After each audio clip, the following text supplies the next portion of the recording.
lebih baik kalau misalnya hilang itu polen dari induk betinanya mending dibuang sekalian. Jadi kalau misalnya persilangan itu nggak jadi, sekalian dia nggak jadi, nggak digoroi. Iya. Anggrek-anggrek yang variasi di alamnya cukup banyak, itu kecenderungannya adalah apomixis. Apomixis. Iya. Jadi gampangnya adalah kalau misalnya sobat anggrek ada bunga di rumah gitu kan, di situ ada 3 sepal 3 petal, bunganya itu terdiri dari 6 bagian, itu bisa jadi kemungkinan besar di situ anggrek. Iya.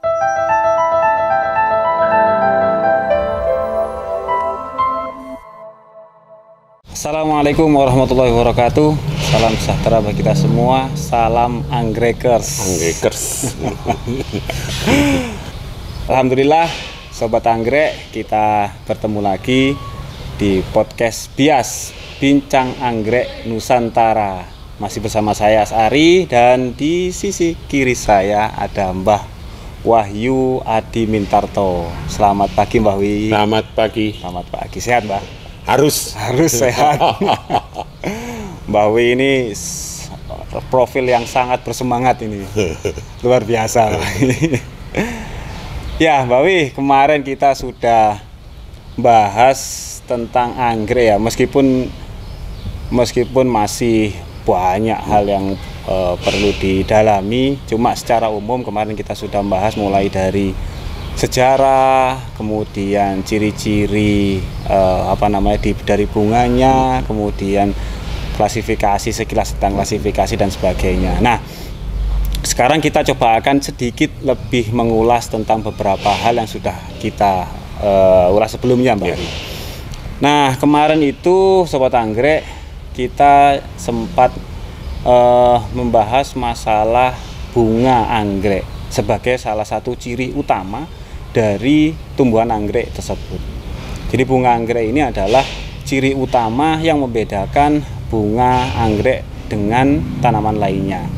Dimana kemarin sudah disampaikan oleh Mbah Wi, di bunga anggrek ini ada 3 sepal atau kelopak bunga, kemudian 3 bagian petal atau mahkota bunga. Iya. Nah, di dalam petal itu ada labellum. Nah, di dalam labellum itu ada yang paling menjadi ciri dari anggrek itu, yaitu gymnasium, di mana di dalamnya ada organ reproduksi yang berupa serbuk dan benang sari. Ya. Jadi bunga yang memiliki 3 sepal dan 3 petal itu selain anggrek hanya apa kemarin tuh? Amarilis, bakung, bunga bakung. Cuma bunga bakung itu untuk organ yang bedakan bunga bakung dengan anggrek itu organ reproduksinya dia keluar sendiri, gitu ya. Sendiri-sendiri begitu. Jadi ini ada butiknya, ini ada benang sari, dikelilingi benang sari. Kalau di anggrek kan menyatu dalam bagian gymnasium. Itu yang bedakan bunga anggrek dengan bakung tadi. Tapi kalau selain bakung ada nggak, Pak, yang seperti itu? Belum ada sih ya. Itu kan karena masuk kelasnya rumput ya. Rumput, keluarga besar rumput ya. Jadi bakung keluarga besar rumput ya hampir mirip. Hanya dilihat dari gimnasiumnya udah beda banget. Ini yang membedakan, memisahkan masing-masing itu pada bagian-bagian tertentu. Jadi gampangnya adalah kalau misalnya sobat anggrek ada bunga di rumah gitu kan, di situ ada 3 sepal 3 petal, bunganya itu terdiri dari 6 bagian, itu bisa jadi kemungkinan besar di situ anggrek. Iya. Itu aja yang bedakan ya. Soalnya Pak, sudah beberapa kali Pak kita ditanyai, Pak, kita punya anggrek di rumah, kok bagaimana gitu kan. Kita lihat ada fotonya nggak, Bu? Dilihat fotonya ternyata bukan anggrek. Daunnya sama mungkin. Daunnya sama. Nah, ini Pak, sekarang Pak, kita ngomong masalah morfologi anggrek atau ciri-ciri anggrek secara fisik ya, yang bisa kita lihat dari luar. Selain dari bunganya, mungkin dari daunnya, dari batangnya atau akarnya gitu, Mbak. Kalau dari daun hampir sama dengan tanaman-tanaman lain ya. Gitu. Karena dia termasuk monokotil. Monokotil. Iya, monokotil artinya seratnya lurus. Oh. Tidak punya serat cabang, jadi ini lurus. Seratnya ini lurus, Iya, itu lurus. ciri dari tumbuhan monokotil. Iya, Oh, begitu. lurus. Pertama, yang kedua perakarannya menyerabut, menyebar. Yep. Ya, itu perakaran. Jadi dia tidak punya akar satu utuh, tidak ada. Jadi akarnya menyebar. Nah, itu tumbuh di masing-masing titik di samping titik tumbuh. Kalau di kotil itu satu menjadi ciri utama, baru menyebar di perakarannya. Akar-akarnya menyebar di perakaran. Daunnya, akarnya maksudnya. Iya. Ciri tumbuhan dikotil itu akarnya satu dulu, Terus baru nyebar. ya, Oh, tumbuh gitu. gitu. Nah, kalau ini enggak, ini menyebar semua. Ini menyebar semua, perakaran menyebar dari titik tumbuh. Itu salah satu ciri dari tumbuhan monokotil. Yang tadi ya monokotil. Ya, yang satu apa namanya? Akarnya menyebar, kemudian serat daunnya cuma satu. Garis-garis Iya, gitu. itu ciri monokotil. Ya. Karena kalau misalnya kita lihat anggrek dari ratusan genus, saya itu baru buka tadi tuh, Pak. Di Orchid Species itu sekitar udah 800 genera. Iya. Sekarang dipisah Banyak sekali. lagi. Sekarang dipisah lagi. 800 sekian genus itu ya. Luar biasa banyak. Cuma kalau spesiesnya masih terdokumentasikan sekitar 25.000 sekian. Iya. Yang baru masuk karena ini masih nunggu beberapa deskripsi. Kemarin terakhir ini muncul 2 spesies bulbul lagi. Aduh. Dari Bulbul Cina. itu nggak pernah habis kalau Iya, bulbul. dari Cina. Gitu ya. Iya. 2 spesies lagi. Baru kemarin buka jurnal ada nongol bulbul baru. red. Spesies ya. Spesies bulbul. Spesies baru. Nah, kalau kita lihat ya, dari ratusan genus tadi itu, bukan cuma genus, antar spesies saja, spesies dengan varian atau section tertentu, itu memiliki ciri daun yang berbeda-beda. Ada daun yang seperti ini, ada daun yang kayak pensil, ada daun yang seperti pandan dan sebagainya. Itu memang daun itu secara spesifik nggak bisa dicirikan kalau ini daun anggrek itu, meskipun bentuknya pensil, pandan atau apa itu nggak ada ya. Jadi daun hampir sama dengan tumbuhan lainnya kalau misalnya kita ngomong daun. Kalau daun di monokotil hampir sama ya. Oh, begitu. Kayak hanya di anggrek itu biasanya lebih kaku ya. Kayak misalkan kita masuk ke alang-alang. Alang-alang ya. Alang-alang sama. Satu geng besar di monokotil. Daunnya sama. Hampir sama dengan Cymbidium. Hampir sama. Hanya di Cymbidium lebih kaku. Lebih kaku. Alang-alang enggak. Alang-alang menjuntai, lebih lemas dan lebih tipis ya. Garisnya lebih tegas kalau di alang-alang. Di anggrek tidak. Nah, kalau tadi dari daun sama dari akar, kemudian dari batang nih, Pak. Kan kalau misalnya batang itu ada yang tegak lurus, ada yang menjuntai begitu. Itu apa yang jadi cirinya di batang anggrek ini? Di batang anggrek karena sama-sama monokotil ya. Monokotil jadi ada yang bentuk umbi. Bentuk umbi ya. Ya. Itu biasanya anggrek-anggrek yang evolusinya lebih lama, lebih awal perubahan evolusi. Wah, ini masuk nang evolusi angel. Iya. Jadi itu biasanya berumbi. Oh, begitu. Dorman, hilang. Baru begitu muncul musim hujan mungkin dia akan berdaun dan berbunga. Di Jawa itu ada beberapa benaria, gengnya benaria. Dorman itu salah satu ciri monokotil, Pak? Yep. Oh iya. Iya, itu monokotil. Dorman artinya dia istirahat. Nah, hanya di sini tidak ada salju. Jadi kalau ada salju kan tidak bisa. Jadi dia di tropis yang dorman. Itu ciri anggrek salah dorman satu. Itu dia hanya merontokkan daunnya atau apa? Daun dan bunga. Daun bunga. Dia biasanya punya umbi. Kalau misalnya kita ngomong dendrobium merontokkan daunnya sebelum berbunga kayak dendrobium, section dendrobium, apa bisa dikatakan dorman, Pak? Bisa. Nah, itu hampir sama, dia punya umbi batang. Dari umbi batang atau umbi akar. Dua-duanya punya. model seperti itu di anggrek. Jadi umbi akar itu biasanya ditengarai sebagai anggrek-anggrek dasar. Yep. Biasanya bunganya rada aneh-aneh, gitu.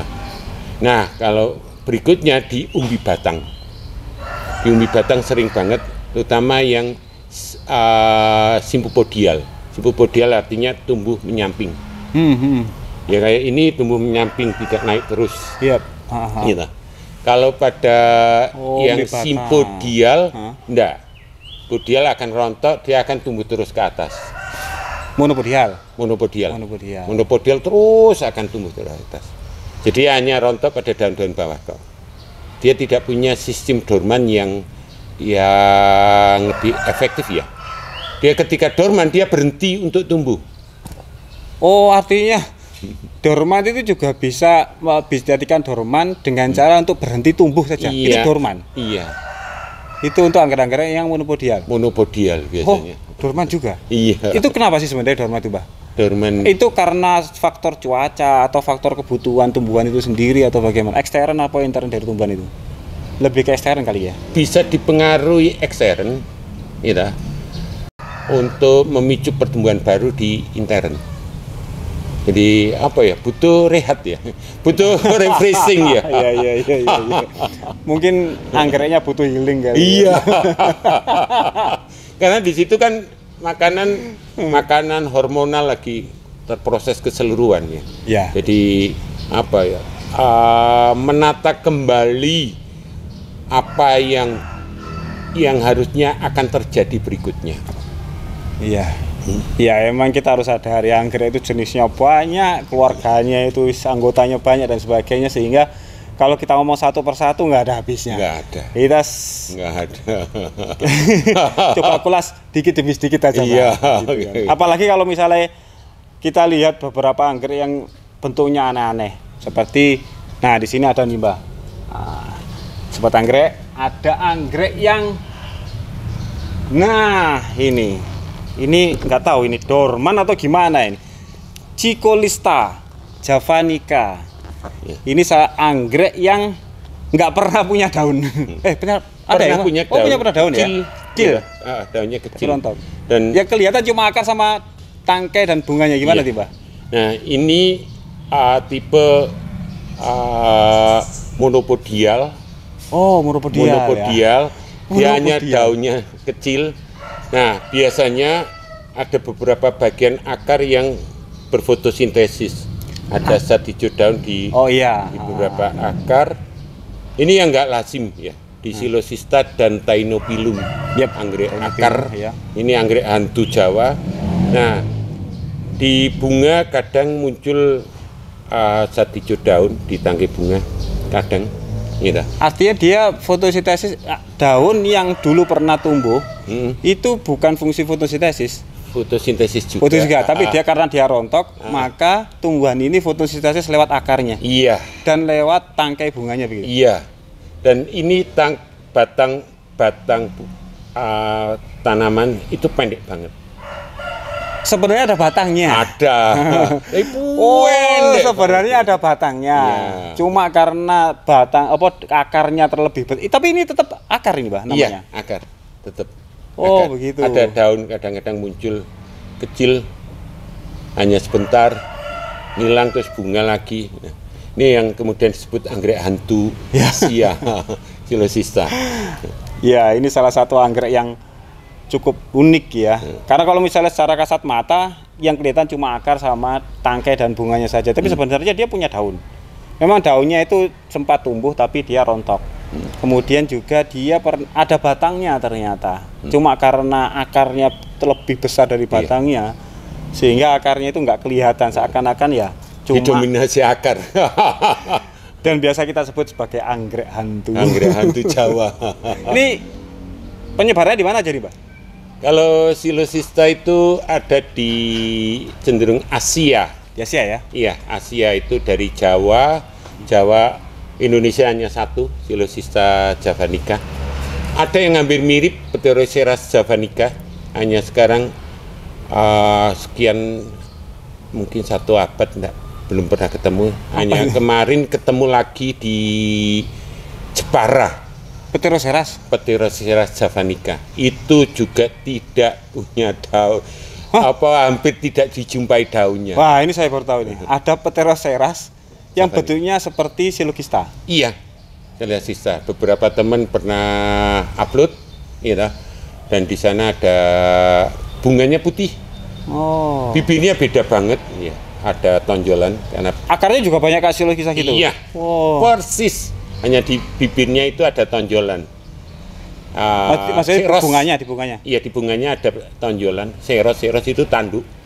Gitu. Jadi ada tanduknya yang membedakan dia dengan Silogista. Jadi kalau nggak ada bunganya? Nggak ngerti. Nggak ngerti kalau ini bukan, ini Pteroseras ya?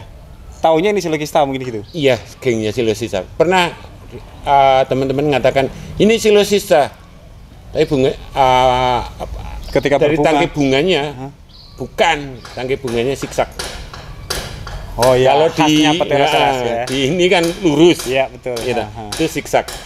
Nah, ini kemungkinan bukan Silogista. Tapi setelah bunga baru tahu. Oh, ini Pteroseras javanica. Dan itu sama-sama monopodial ya? Iya, monopodial. Dan sekarang ini Pak, monopodial sama simpodial. Coba, gimana itu monopodial? Bedanya monopodial sama simpodial tadi, coba dijelaskan lagi Pak. Gimana itu Pak? Bedanya monopodial sama simpodial itu gimana? Kalau simpodial itu tunas dari pinggir, terus tumbuh menyamping, nyamping. Jadi kecenderungan simpodial itu gerombol. Gerombol. Iya, gerombol. Ini gerombol. Gitu. Anggrek-anggrek gerombol ini simpodial ya? Simpodial.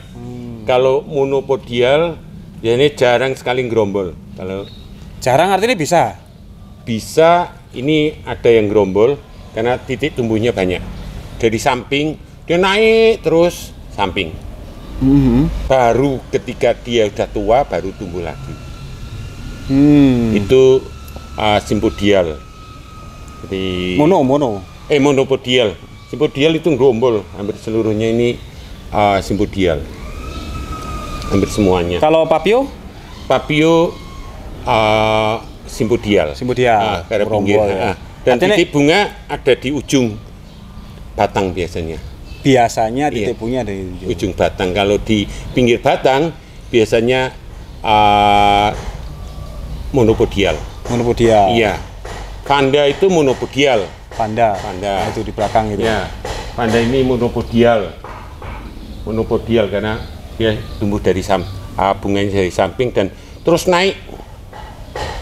Tanamannya naik tidak terus. Terbatas. Tidak terbatas. Kalau simpodial terbatas. Terbatas. Bedanya begitu tumbuh bunga, tumbuh tunas lagi. Kalau monopodial, begitu bunga dia terus naik, bunga lagi, pinggirnya lagi, terus. Itu ya? Biasanya untuk anggrek potong. Karena apa? Ya ada ketinggian tertentu dipotong. Ketinggian tertentu potong untuk pertumbuhan pinggirnya lagi. Terus. Jadi kalau anggrek yang batangnya itu monopodial, dia itu cenderung satu naik sampai tidak terbatas. Tapi beberapa kasus dia juga bisa ngerombol ya. Tapi itu sedikit sekali. Karena dia fokus lebih ke satu batang itu untuk ditumbuhkan sampai nggak terbatas tadi itu. Tapi kalau simpodial, dia itu cenderung gerombol. Karena apa? Karena batangnya itu tumbuh terbatas, tingginya terbatas. Ada ketika titik tumbuh tertentu dia nutup, kemudian kalau sudah nutup, mau nggak mau dia harus mengeluarkan tunas baru. Itulah ketika monopodial, simpodial itu lebih cenderung gerombol daripada monopodial. Dia menutupi batang tumbuhnya ya. Kalau di alam biasanya kalau ada pohon kena simpodial, penuh. Kalau kena monopodial enggak, dia hanya merambat naik bunga. Merambat naik bunga. Terus saja. Bahwa di titik-titik tertentu dia akan tumbuh, tapi itu kasusnya jarang banget. Jarang. Nah, yang jadi banyak diskusi nih, Pak, antar teman-teman penyilang nih. Simpodial sama monopodial. Itu ada yang bilang itu nggak mungkin bisa disilang itu antara simpodial dan monopodial. Kalau kemarin Mbah Wi sempat sampaikan bahwa penyilangan pertama itu sekitar tahun 1800 antara Cattleya sama Calanthe itu sama-sama simpodial ya. Calanthe sama Cattleya simpodial.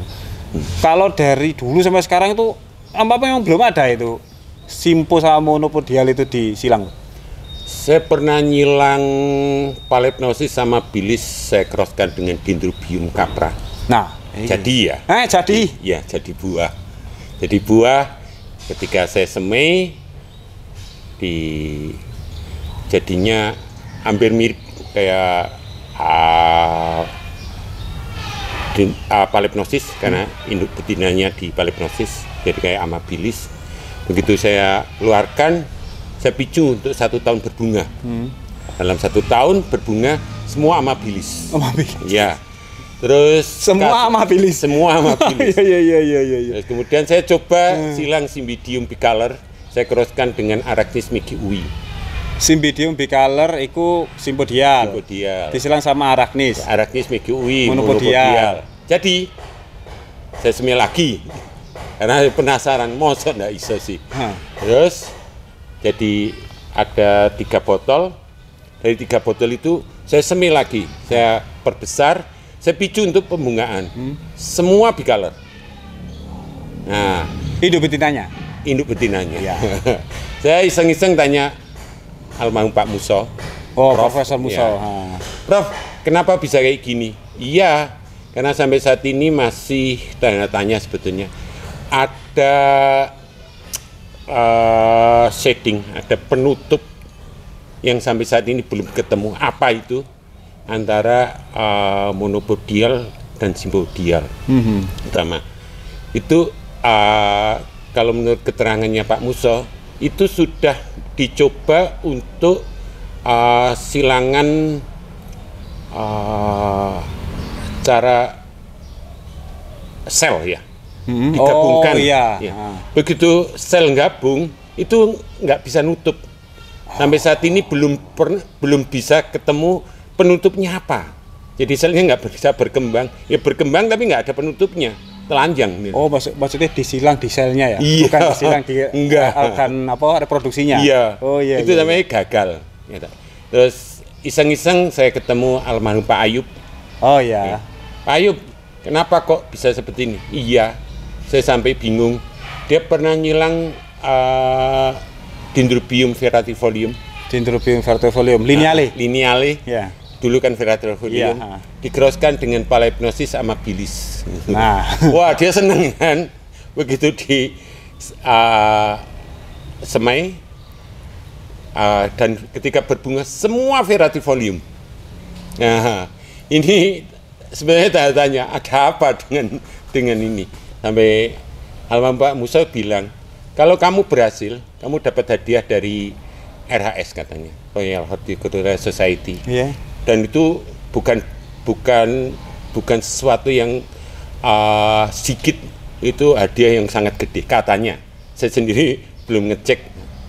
Kalau bisa, kamu salah satu orang yang bisa berhasil. Tapi sampai ini belum ada yang berhasil.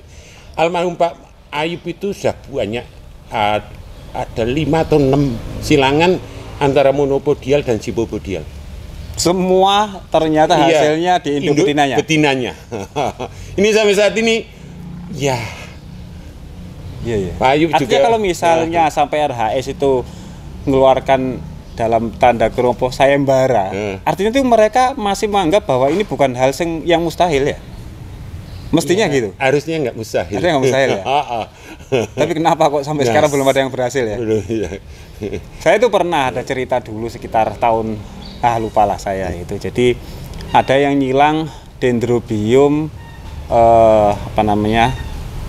yang warna oranye itu Tangerinum. Disilang cross apalah saya lupa, itu kemudian dinamakan kalau nggak salah Dendrobium Indonesia Mas. Nah, ketika keluar jebret, orang pada penasaran, beda pendapat. Iya. Bukan ini Tangerinum ini, bukan Indonesia Mas. Ini sangat Tangerinum. Kemudian akhirnya banyak diburu sama kolektor-kolektor spesies pada waktu itu. Tangerinum sangat terbatas dan dijual dengan Tangerinum. Dia yang menjual itu yakin ini Tangerinum dan sebagainya. Nah, akhirnya ada yang diskusi sama saya, itu mungkin bisa jadi dulu waktu di cross, ya, dia nggak jadi, kembali ke induk betinanya. Waktu itu betinanya Tangerinium. Nah, kemudian tadi Mbak Wi juga bilang Phalaenopsis diserang sama Verratifolium, kembali ke induk betinanya. Iya. Apa mungkin hal ini terjadi, artinya misalnya begini, ketika sesuatu itu kita silang ya, kita masukkan polen dari bunga lain, nggak jadi, tapi ternyata ke selfing. Iya. Apa gitu kasusnya? Ada kasus di anggrek yang kemudian disebut apomixis. Apomixis. Apomixis itu kalau guyonannya almarhum Pak Musa bilang, iya kena debu aja dia udah jadi. Ada beberapa jenis yang deket banget ya antara polen dan putiknya itu deket. Jadi itu biasanya kena angin aja jadi. Iya. Itu. Sama bilis ya, Phalaenopsis sama bilis anggrek bulan gede. Itu kadang tanda petik katanya tanpa penyerbukan pun jadi. Makanya variasinya sama bilis banyak banget. Iya. Itu jadi anggrek-anggrek yang variasi di alamnya cukup banyak itu kecenderungannya adalah apomixis. Apomixis. Iya, apomixis menyilang dengan dirinya sendiri tanpa ada bantuan alam. Ya mungkin karena panas, itu cepat kering. Dia turun sendiri gitu. Atau kena angin. Kena angin. Gitu ya. Atau kena debu bahkan. Debu. Karena polennya akan pecah ya. Akan pecah menyebar. Dan di anggrek kan polennya gerombol. Yep. Dan dia mudah pecah. Dikit aja kena, dia sudah akan terbentuk pembuahan. Jadi penting untuk teman-teman penyilang, polen di induk betinanya mending dibuang saja. Ya. Jadi kalau misalnya silangan itu nggak jadi, sekalian dia nggak jadi selfingan gitu Pak ya? Iya, betul. Itu kan. Iya. Karena tadi itu loh kasusnya kok ternyata jadinya itu di induk betinanya, kembali induk betinanya. Jadi lebih baik kalau misalnya hilang itu polen dari induk betinanya mending dibuang sekalian. Jadi kalau misalnya persilangan itu nggak jadi, sekalian dia nggak jadi, nggak digoroi. Iya. Atau ditengarai kayak gini, kalau ketika di satu tanaman betina itu yang akan kita jadikan tanaman betina itu sudah jadi pembuahan banyak, jadi sering sekali terjadi pembuahan. Itu awalnya memang harus dibuang polennya dulu. Oh iya. Iya. Tapi kalau yang biasa rontok jarang sekali buah, ya itu kemungkinan apomixis sedikit gitu. Itu aja. Jadi ini masukan untuk saya dan juga teman-teman breeder. Kalau misalnya kita orientasinya untuk nyilang biasa saja, mending jangan coba-coba dulu lah. Iya. Kalau misalnya nyilang anggrek yang simpodial sama monopodial. Iya. Kecuali memang pengen sayembara dari RHS tadi. Oh iya. Ya. Nah, kemarin udah ada beberapa teman mengatakan nyilang antara monopodial simpodial. Ya enggak apa-apa. Dicoba aja. Akan lebih baik. Dan beberapa jadi ini sudah masuk tahap pertumbuhan, ya tinggal lihat. Saya bilang sangat sulit, bukan berarti tidak bisa. Sangat sulit. Ini kategori sudah sangat sulit. Tapi kalau teman-teman yang punya seneng tantangan lah. Oh iya, nggak apa-apa. Nggak ada salahnya kan? Iya. Tapi sebenarnya itu ada loh Mbak yang sudah berhasil Mbak. Ada.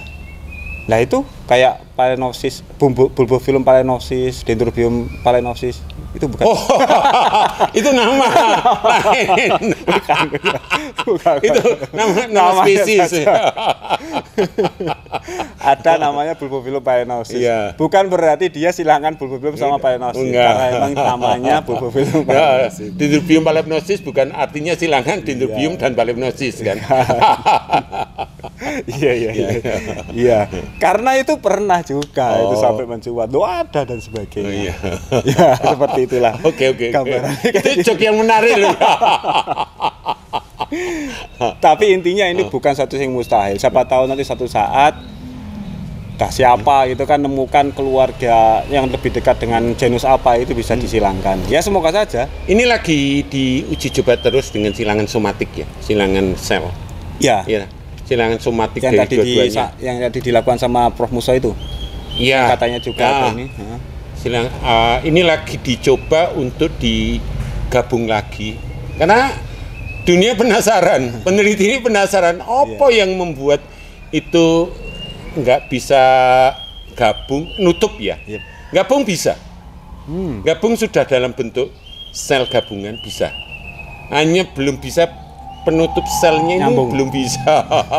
Nah kalau penutupnya nggak bisa, ya kapan kapan dia mau tumbuh? Iya. Ini persoalan. Iya. Ya semoga saja nanti. Iya. Tapi saya kok jadi penasaran juga, tak iseng coba-coba lah. Oh, boleh. Oh, nggak somatik salah. tapi somatik. Aduh. Enggak. Berapa tuh biayanya somatik itu, Pak? Aduh. Saya mungkin belum sampai ilmunya kalau di sana ya. Bisa. Gitu ya? Iya. Kalau ngilang gini aja, Iya. nggak dosa aja, silang aja lah. Grama sama Phalaenopsis misalnya. Oh, kayak boleh. Gitu. Nah, oke. Satu lagi Mbah, tadi itu Mbak W bilang bahwa anggrek ini semua monokotil. Monokotil dari berbagai cirinya tadi itu. Artinya berarti semua anggrek ini nggak bisa dibudidayakan secara vegetatif dengan cara cangkok, stek atau apa itu nggak bisa ya? Kalau stek masih bisa ya. Kalau stek kan itu memang tipe monokotil, dikotil ya. Iya, itu no problem, stek. Ya, artinya dia potong di titik di batang utama. Biasanya itu untuk monopodial. Oh, monopodial. Monopodial masih bisa. Simpopodial hanya pisah. Bentar. Monopodial kan naik. Kalau kita potong ujungnya, dia akan tumbuh di samping-sampingnya. Iya, masih bisa. Kayak vanda, kalau udah terlalu tinggi kita potong, ya untuk pertumbuhan tunas samping. Ya. Kalau simpopodial itu kayak merunduk. Jadi tumbuh tunas samping, baru dipotong 3 bleb potong. Dia akan tumbuh. Memicu untuk pertumbuhan di tunas sampingnya. Artinya kalau misalnya saya anggap itu budidaya vegetatif dengan cara splitting gitu itu. Iya, split. Orang bilang split ya. Itu merunduk sebenarnya. Bukan stek ya. Apa sama stek sama split? Kalau stek itu kan titik perakaran berada di batang. Tempat potong. Ya. Nah, ini ada beda di monopodial dan di monokotil dan dikotil. Ya. Kalau yang tadi anggrek monopodial dipotong, akarnya bukan dari titik potong, dari samping. Gitu. Kalau stek itu kan akarnya dari titik potong. Jadi bedanya itu ya? Iya. Mungkin lebih tepatnya ini split mungkin ya? Iya, split. Lebih terkenal dengan splitting. Kalau cangkok udah nggak bisa? Nggak bisa. Gitu ya. Kita sudah cukup banyak mengulas tuntas tentang ciri-ciri anggrek dari morfologinya yang bisa kita lihat dari luar. Kemudian ada juga tadi kita sempat bahas tentang anggrek-anggrek yang bersifat monopodial, simpodial, kemudian monokotil dan dikotil dan sebagainya. Jelas nanti akan banyak sepertinya yang bisa dibahas lebih jauh lagi ya. Tapi ya mungkin nanti bisa jadi teman-teman atau sobat-sobat anggrek misalnya pingin ada usul atau masukan kira-kira apa yang bisa jadi pembahasan kita di episode kedepannya, monggo. Selanjutnya kadang-kadang itu kita nggak tahu para pengeksplor hutan atau hasil alam itu mereka biasanya itu melihat anggrek itu ya kayak rumput biasa. Anggrek hantu itu kebanyakan adalah di Jawa Timur dan kebanyakan adalah di kuburan. Kenapa di kuburan? Iya. Karena itu yang nggak kesentuh orang kan.